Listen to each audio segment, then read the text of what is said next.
Hello साथियों, स्वागत है आपका कंपटीशन वाला यूट्यूब चैनल।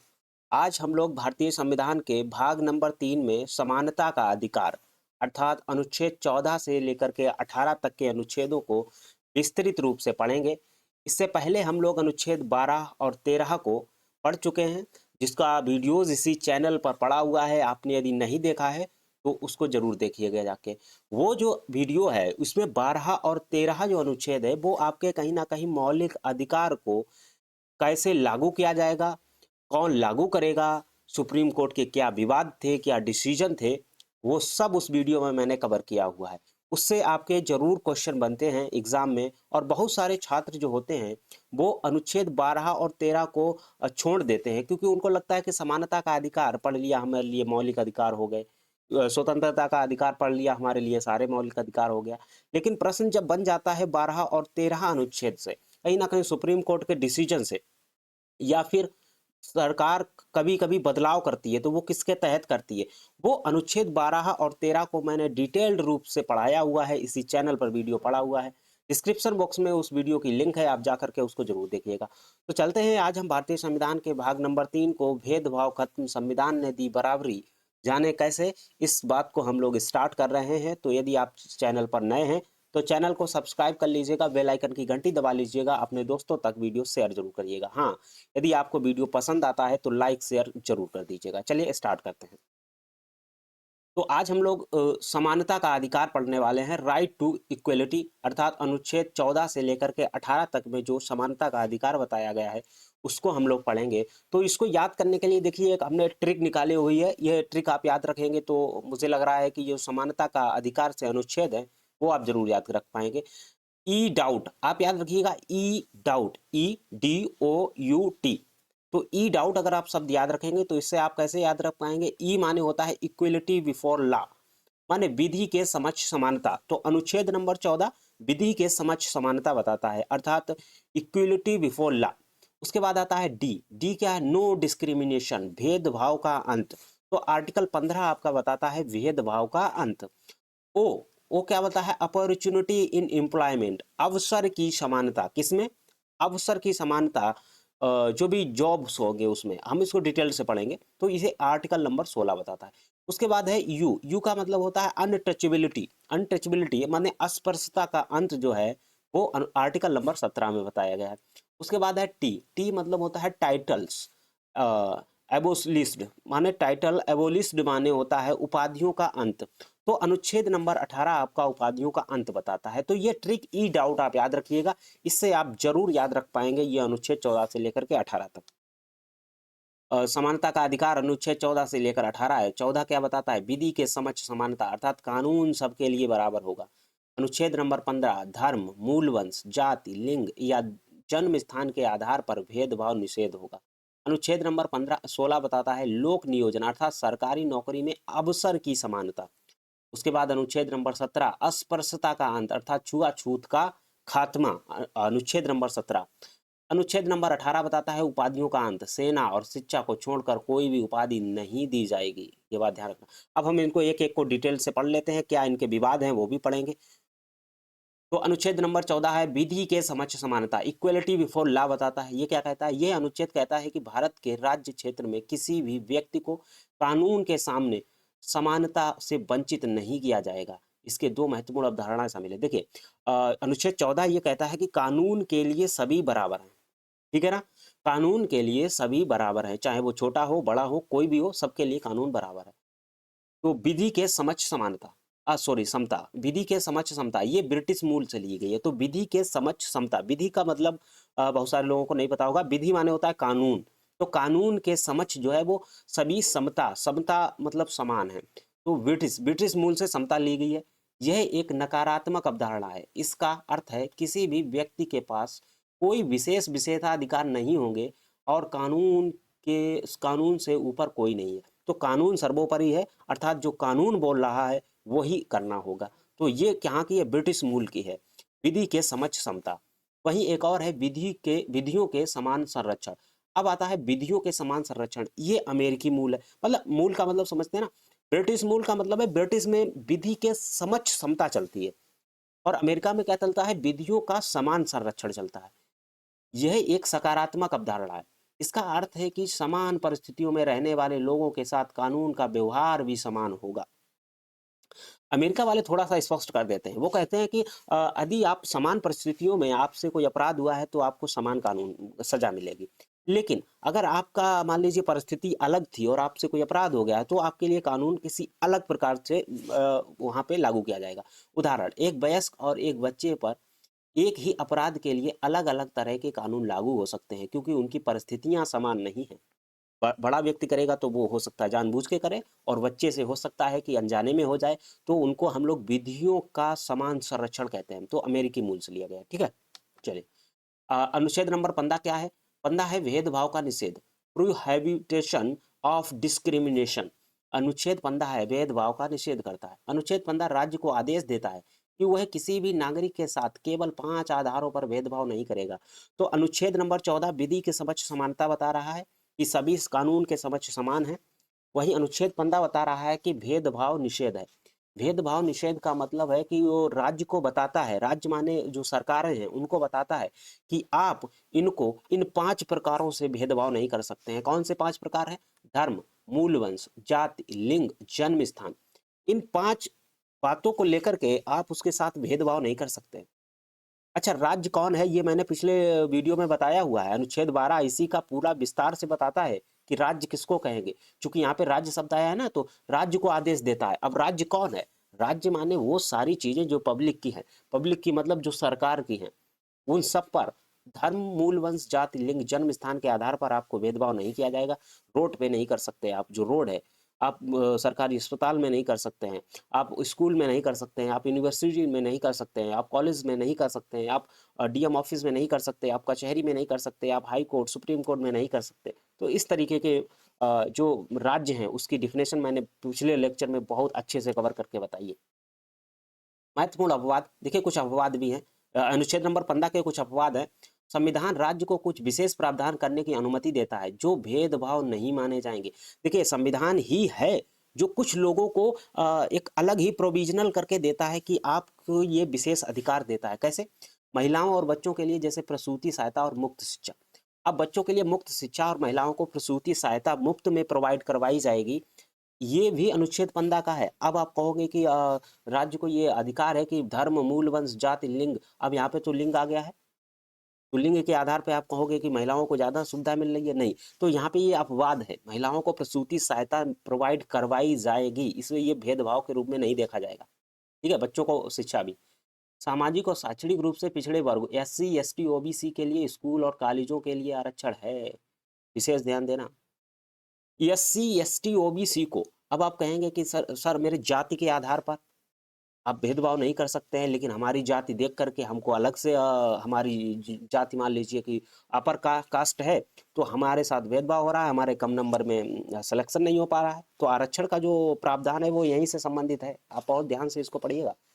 तो आप जा सकते हैं सुप्रीम कोर्ट, लेकिन संविधान वहीं पर आपको ये भी बताता है कि सरकार अर्थात राज्य इसके लिए कुछ विशेष प्रावधान कर सकते हैं। कुछ अपवाद दिए गए हैं, जैसे एससी, एसटी, ओबीसी के कैंडिडेट को आप शैक्षणिक जो कॉलेज हैं उनमें आरक्षण देंगे, एडमिशन के लिए आरक्षण देंगे, फीस में आरक्षण देंगे।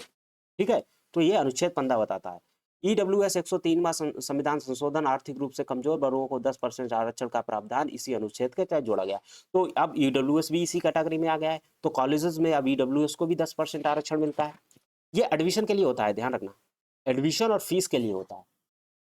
चलिए आगे बढ़ते हैं। अनुच्छेद नंबर 16 लोक नियोजन में अफसर की समता। लोक नियोजन में अफसर की समता, याद रखना ये समता वर्ड बताया गया है, समानता नहीं, समता। समता का मतलब क्या होता है कि जिसको जितनी जरूरत है उतनी मिलनी चाहिए। अब यहीं से आएगा आपका जो आरक्षण का कॉन्सेप्ट है, जो नौकरियों में आरक्षण का कॉन्सेप्ट है। अनुच्छेद 16, आप अनुच्छेद 15 जो है वो आपको कॉलेज यूनिवर्सिटी में एडमिशन के लिए देता है, लेकिन अनुच्छेद 16 जो है वो आपको नौकरियों में भी आरक्षण देता है। कैसे? देखिए, यह अनुच्छेद केवल सरकारी नौकरियों पर लागू होता है। यह कहता है राज्य के अधीन किसी भी पद पर नियुक्ति के लिए सभी नागरिकों को समान अवसर मिलेंगे। इसमें भेदभाव के लिए अनुच्छेद 15 वाले 5 आधारों के अलावा 2 और आधार जोड़े गए हैं। कुल 7 आधार हैं इसमें। भेदभाव नहीं कर सकते हैं आप। कैसे? धर्म, मूल वंश, जाति, लिंग, जन्म स्थान, उद्भव और निवास के आधार पर आप इसके साथ भेदभाव नहीं कर सकते। अब आप कहेंगे कि सर मैं तो बिहार में कुछ कोटा लगा दिया गया है, जहाँ पे राज्य की 80% सीटें हैं, 20% अदर राज्य वाले डाल सकते हैं, तो निवास के आधार पर आपको भेदभाव हो रहा है। नहीं, उसको भी देखेंगे कि क्या-क्या कोर्ट ने कहा है। आरक्षण का आधार 16-4 है, ध्यान रखना। 16-4 आरक्षण का आधार है। ये खंड सबसे चर्चित है क्योंकि इसमें राज्य को पिछड़े वर्गों के पक्ष में आरक्षण रिजर्वेशन प्रदान करने की शक्ति देता है। यदि राज्य को लगता है कि सरकारी सेवाओं में उस वर्ग का पर्याप्त प्रतिनिधित्व नहीं है, तो अनुच्छेद 16 का 4 ये विशेष लोगों के लिए जैसे एससी, एसटी, ओबीसी और ईडब्ल्यूएस को आरक्षण का प्रावधान देता है कि वो सरकारी नौकरियों में आरक्षण उनको दिया जाए। क्यों? क्योंकि उनका अभी उनका जो है उन नौकरियों में अभी प्रतिनिधित्व कम है। उनके लोग जो है वो नौकरियों में कम है। तो अनुच्छेद 16 ये बताता है। वैसे तो लोक नियोजन में अवसर की समता की बात कर रहा है और समता शब्द यहीं से निकल के आया क्योंकि आरक्षण देंगे तो ही उनका क्या करेंगे, उनका प्रतिनिधित्व हो पाएगा। जब प्रतिनिधित्व हो पाएगा तो एक समान स्तर पे वो पहुंच पाएंगे। चलिए आगे देखते हैं। इसके कुछ विशेष बिंदु हैं जैसे क्रीमी लेयर। अनुच्छेद 16 के तहत ओबीसी आरक्षण में उन लोगों को लाभ नहीं मिलता है जो आर्थिक रूप से संपन्न है। अच्छा, समता शब्द लिया गया था, समता समता शब्द लिया गया था, इसीलिए उनको आरक्षण का लाभ नहीं मिल रहा है। क्यों? क्योंकि वो अब समान आ चुके हैं और जिन लोगों को जरूरत है उन लोगों को मिलता है, इसीलिए क्रीमी लेयर और नॉन क्रीमी लेयर का कॉन्सेप्ट आया है। अभी चर्चा हो रही है कि एससी और एसटी में भी क्रीमी लेयर और नॉन क्रीमी लेयर लगाया जाए। निवास की शर्त। अब निवास की शर्त क्या है? संसद कानून बनाकर कुछ विशेष नौकरियों के लिए निवास की शर्त अनिवार्य कर सकती है अनुच्छेद 16(3) के तहत। ध्यान रखना, बिहार में जो हुआ है ना, बिहार में 80% निवासियों को लोक नियोजन में वो देंगे, नौकरियों में अवसर देंगे, वो 16(3) के तहत है क्योंकि संसद उस पर कानून बना सकती है। Rule of law. अनुच्छेद 14 को संविधान का मूल ढांचा माना गया है, यानी इसे कभी खत्म नहीं किया जा सकता। तो अनुच्छेद 14 भी आपका मूल ढांचा माना गया है, ध्यान रखना। मूल ढांचा संविधान का माना गया है जो कि विधि के समक्ष समानता को बताता है। तो इसे भी कभी सरकार बदल नहीं सकती है। सरकार चाहे सरकार कभी मान लीजिए मूड खराब हुआ और उसने कहा कि नहीं, मंत्रियों के लिए और जो सांसद हैं उनके लिए अलग से कानून है, अगर मान लीजिए उनसे कोई एक्सीडेंट हो जाता है तो उनको छूट दी जाएगी, लेकिन ऐसा नहीं है। ऐसा कानून बना सकती है ना सरकार, क्योंकि उनके पास ताकत है, लेकिन संविधान ऐसा नहीं करने देगा। क्यों नहीं करने देगा? क्योंकि अनुच्छेद 14 भी मूल ढांचा है और मूल ढांचा जब तक रहेगा और तब तक अगर आप उसमें कोई बदलाव करेंगे तो अनुच्छेद 13 का 4 उसमें ये स्पष्ट रूप से लिखा हुआ है। केशवानंद भारती 1973 में ये बताया गया था कि आप मूल ढांचे को परिवर्तित नहीं कर सकते हैं। ठीक है, वो मैंने पिछले लेक्चर में बताया हुआ है विस्तार से, आप उसको जरूर देखिएगा। चलते हैं आगे। अनुच्छेद नंबर 17, अस्पृश्यता का अंत। अस्पृश्यता माने अनटचेबिलिटी, छुआछूत जिसको कहते हैं, उसको समाप्त किया गया है अनुच्छेद नंबर 17 में। यह अनुच्छेद भारतीय संविधान के सबसे क्रांतिकारी प्रावधानों में से एक है। क्रांतिकारी प्रावधान यहाँ शब्द यूज किया गया है। यह बिना किसी अपवाद एक्सेप्शन के लागू होता है। यह जो है वो बिना किसी अपवाद के लागू होता है। मुख्य बिंदु है, यह अनुच्छेद अस्पृश्यता माने छुआछूत को समाप्त करता है और किसी भी रूप में इसके आचरण को निषिद्ध करता है। आप किसी भी तरीके से इसको लागू नहीं होने देंगे, मतलब छुआछूत नहीं करेंगे, ये बता रहा है। दंडनीय अपराध है, सॉरी, छुआछूत से उपजी किसी भी अयोग्यता को लागू करना कानून के अनुसार एक अपराध है। तो अगर आप छुआछूत के तहत उसको अयोग्य घोषित कर रहे हो, है ना, मान लीजिए कोई छोटी नीची कास्ट का है, जाति का है, और उसके साथ अगर आप व्यवहार ये कर रहे हो कि नहीं तुम ये नहीं पढ़ा पाओगे, तुम्हारा ये सिस्टम नहीं है, या तुम ये काम नहीं कर पाओगे, तुमने कभी ये किया नहीं होगा, तो ये छुआछूत हो गई, अस्पृश्यता हो गई। ये आपके खिलाफ कानूनी दंडनीय अपराध है। आपको ये सजा भी हो सकती है। इसमें देखिएंगे अभी क्या क्या सजा हो सकती है। अपराध, सॉरी, परिभाषा। संविधान या किसी अधिनियम में अस्पृश्यता शब्द को परिभाषित नहीं किया गया है।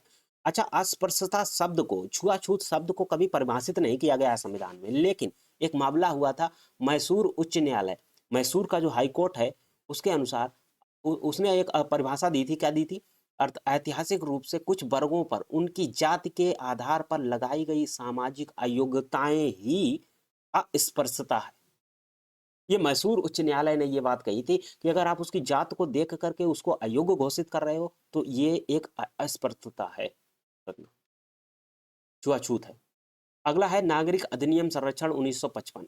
एक नागरिक अधिनियम संरक्षण 1955 में आया था। ये कहता है अनुच्छेद 17 को प्रभावी बनाने के लिए संसद ने यह कानून बनाया था। तो नागरिक संरक्षण अधिनियम 1955 बनाया था। यह अनुच्छेद 17 को पूर्ण रूप से लागू करने के लिए ही ये अधिनियम बनाया था, ठीक है, कानून बनाया था। इसके तहत छुआछूत को बढ़ावा देने या अभ्यास करने पर जेल या जुर्माना दोनों हो सकते हैं। तो इसके तहत जो कानून है नागरिक अधिकार संरक्षण अधिनियम 1955, यदि आप इसके क्या कर ये कानून क्या बताता है कि अगर आप छुआछूत करते हैं या उसका अभ्यास करते हैं तो आपको क्या है, जेल या जुर्माना हो सकता है। विशेष क्या है इसमें, ये अधिकार राज्य के साथ साथ निजी व्यक्तियों के विरुद्ध भी उपलब्ध है। यानी यदि कोई निजी व्यक्ति भी छुआछूत करता है तो उसके खिलाफ कार्रवाई होगी। ध्यान रखना, मौलिक अधिकार राज्य के खिलाफ संरक्षण प्रदान करते हैं, लेकिन अनुच्छेद 17 एक ऐसा है जो कि निजी व्यक्ति को भी ये करने की अधिकार नहीं देता है कि आप छुआछूत करें। निजी स्कूल जो कि निजी स्कूल जो होते हैं वो राज्य की कैटेगरी में नहीं आते हैं, लेकिन अगर निजी स्कूल में भी आपके साथ छुआछूत होता है तो आप अनुच्छेद 17 का हनन माना जाएगा। अर्थात नागरिक अधिकार संरक्षण अधिनियम 1955 का भी जो है वो माना जाएगा कि आप इसका उल्लंघन कर रहे हैं। तो निजी व्यक्ति पर भी ये प्रतिबंध लगाता है, कितना सोच समझ के ये बनाया गया हो। आगे देखते हैं अनुच्छेद 18 जो अंतिम है आज की क्लास का अनुच्छेद, उपाधियों का अंत। तो ये जो है कुछ उपाधियां धारण करते हैं लोग, जैसे महाराजा, महाराजा धीराज, या फिर कुछ कहते हैं कि बहुत से प्रकार की उपाधियां थी पहले, आज़ादी से पहले बहुत सारी उपाधियां थी। राज्य पर रोक लगाता है। ये क्या करता है, ये अनुच्छेद सामाजिक समानता सुनिश्चित करने के लिए सामंती उपाधियों को समाप्त करता है ताकि समाज में कोई कृत्रिम भेदभाव ना हो सके। देखिए सामंती उपाधियों को मतलब कोई ऐसी उपाधियां जो अपने आप को ऊंचा दिखा रही हैं और दूसरे को नीचा दिखा रही हैं, है ना, तो उन उपाधियों को भी ये क्या करता है, रोक लगाता है। राज्य पर रोक लगाता है कैसा, राज्य सेना, मिलिट्री और एकेडमिक विद्या, ठीक है, ये सभी सम्मानों को छोड़कर और कोई उपाधि प्रदान नहीं करेगा। तो जैसे राज्य में सेना है, सेना की उपाधियां ब्रिगेडियर है या कर्नल है या प्रोफेसर है या डॉक्टर है, इनको छोड़ करके आप बाकी कोई भी उपाधि नहीं लगा सकते। ये राज्य को कहा गया, राज्य से कहा गया है कि आप कोई ऐसी उपाधि नहीं देंगे। आप सेना की उपाधि दे सकते हैं और आप विद्या में जो एकेडमिक है, एजुकेशन में आप उपाधि दे सकते हैं, बाकी ऐसी कोई उपाधि नहीं देंगे। नागरिकों पर रोक, तो ये तो राज्य के लिए था, अब नागरिकों पर रोक लगा दिए। नागरिकों पर भी रोक लगाइए, क्या रोक लगाइए, भारत का कोई भी नागरिक किसी विदेशी राज्य से कोई उपाधि स्वीकार नहीं करेगा। तो कोई ऐसी उपाधि स्वीकार नहीं करेगा विदेशी नागरिक, विदेशी देश से भारत का नागरिक। विदेशी कर्मचारियों पर लोग, अब विदेशी कुछ कर्मचारी जो भारत में काम कर रहे हैं, कोई विदेशी व्यक्ति जो भारत सरकार के अधीन लाभ के पद पर है, राष्ट्रपति की सहमति के बिना विदेशी राज्य से कोई उपाधि स्वीकार नहीं करेगा। क्या बताया गया इसमें, बताया गया अगर कोई विदेशी व्यक्ति भी भारत में अगर नौकरी कर रहा है, सरकारी नौकरी कर रहा है, तो वो बिना राष्ट्रपति के अनुमति के दूसरे राज्य की मतलब दूसरे देश से कोई उपाधि हासिल नहीं कर सकता है, उसको राष्ट्रपति जी की अनुमति चाहिए। उपहार और उपलब्धियां, कोई भी व्यक्ति नागरिक या विदेशी जो भारत में लाभ के पद पर है, राष्ट्रपति की सहमति के बिना विदेशी राज्य से या कोई भेंट, उपलब्धि या पद स्वीकार नहीं करेगा। तो उपहार और उपलब्धियां भी आप नहीं ले सकते हैं अगर आप सरकारी पद पर हैं, ठीक है। ये बात ये थी अनुच्छेद 18 अर्थात उपाधियों का अंत। इसके बाद महत्वपूर्ण विवाद हुए हैं इसको लेकर के, जो समानता का अधिकार है इसको लेकर के। तो भारत रत्न और पद्म पुरस्कार, अब आप कहेंगे कि सर उनको पद्म पुरस्कार मिला है, उनको पद्म भूषण मिला है और लोग बोलते भी हैं, तो लोग क्या कहते हैं, बालाजी राघवन बनाम भारत संघ। एक केस हुआ था बालाजी राघवन बनाम भारत संघ का 1996 में, ये केस आया था 1996 में। ये बालाजी राघवन नाम के व्यक्ति थे और इन्होंने हाईकोर्ट सुप्रीम कोर्ट में एक केस दायर किया। और इसमें क्या हुआ था देखिए, सुप्रीम कोर्ट में चुनौती दी गई कि क्या भारत रत्न, पद्म भूषण पद्म विभूषण, पद्म भूषण और पद्म श्री अनुच्छेद 18 का उल्लंघन है। इन्होंने पूछा था सुप्रीम कोर्ट से, सुप्रीम कोर्ट का फैसला आया था। सुप्रीम कोर्ट ने कहा कि ये पुरस्कार उपलब्धियां, टाइटल्स नहीं है बल्कि सम्मान है। ये सम्मान है न कि टाइटल है, उपलब्धियां उपाधियां नहीं है, ये उपाधियां नहीं है। सुप्रीम कोर्ट ने कहा था कि जो भारत रत्न है, पद्म विभूषण है, पद्म भूषण है और पद्म श्री है, ये आपकी उपाधियां नहीं है, ये आपके सम्मान हैं।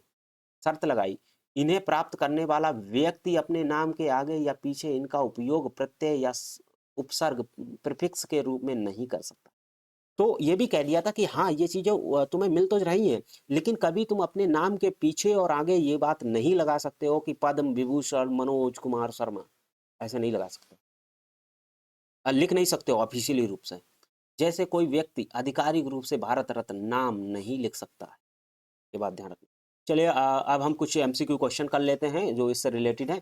विधियों का समान संरक्षण, इक्वल प्रोटेक्शंस ऑफ लॉ की अवधारणा किस देश से ली गई है? ब्रिटेन, अमेरिका, कनाडा या ऑस्ट्रेलिया? तो विधियों का समान संरक्षण, इक्वल प्रोटेक्शन ऑफ लॉ की अवधारणा किस देश से ली गई है, ये बताना है। तो ब्रिटिश जो विधियों का समान संरक्षण हमने बताया था, एक तो था ब्रिटेन। तो ब्रिटेन में क्या था, कानून के समक्ष संरक्षण था, जो कि कानून के समक्ष समता थी, क्योंकि उसमें एक ही साथ कानून सबके साथ लागू होता था। लेकिन अमेरिका में ऐसा नहीं, अमेरिका वालों ने कहा था कि नहीं, आप उसकी परिस्थिति देखिएगा कि अगर उसको सेम परिस्थिति में रह करके उसने अपराध किया है तो उसको बराबर कानून सजा दी जाए, लेकिन अगर परिस्थितियां अलग हैं तो उसको अलग से सजाएं दी जाएं। तो वही इसमें बता रहा है, विधियों का समान संरक्षण। तो ये आपका जो है वो अमेरिका से ली गई है, ठीक है। चलिए आगे बढ़ते हैं। भारतीय संविधान का कौन सा अनुच्छेद आर्थिक रूप से कमजोर वर्गों ईडब्ल्यूएस को आरक्षण देने के लिए आधार प्रदान करता है? तो अनुच्छेद नंबर आपका जो था वो 16, ठीक है। 15 और 16 इसमें आ जाएगा। 15 और 16 ईडब्ल्यूएस के लिए आरक्षण के प्रावधान करता है। चलिए आगे बढ़ते हैं। सरकारी नौकरियों में निवास के आधार पर विशेष छूट देने की शक्ति किसके पास है? सरकारी नौकरियों में निवास के आधार पर विशेष छूट देने की शक्ति किसके पास है? राज्य विधानसभा के पास, केवल राष्ट्रपति के पास, केवल संसद के पास या सुप्रीम कोर्ट के पास? सरकारी नौकरियों में निवास के आधार पर विशेष छूट देने की शक्ति किसके पास है? हमने आपको बताया था, संसद इस पर कानून बना सकती है, संसद संसद। तो आपका ऑप्शन नंबर सी आ जाएगा, ठीक है। भारतीय संविधान का कौन सा अनुच्छेद अस्पृश्यता को पूर्णतः समाप्त करता है? कौन सा अनुच्छेद है जो कि अस्पृश्यता को पूर्णतः समाप्त करता है, छुआछूत को समाप्त करता है? बहुत ही चर्चित क्वेश्चन है। अनुच्छेद नंबर 17 है, ठीक है। आगे है, क्या भारत रत्न विजेता अपने नाम के साथ इस सम्मान का उपयोग उपाधि के रूप में कर सकते हैं? तो भारत रत्न आपको मिला है, लेकिन आप इसका उपयोग नहीं कर सकते नाम के आगे, ये कहा था क्या? हाँ, इसका मौलिक अधिकार है। नहीं, ऐसा कोई अधिकार नहीं।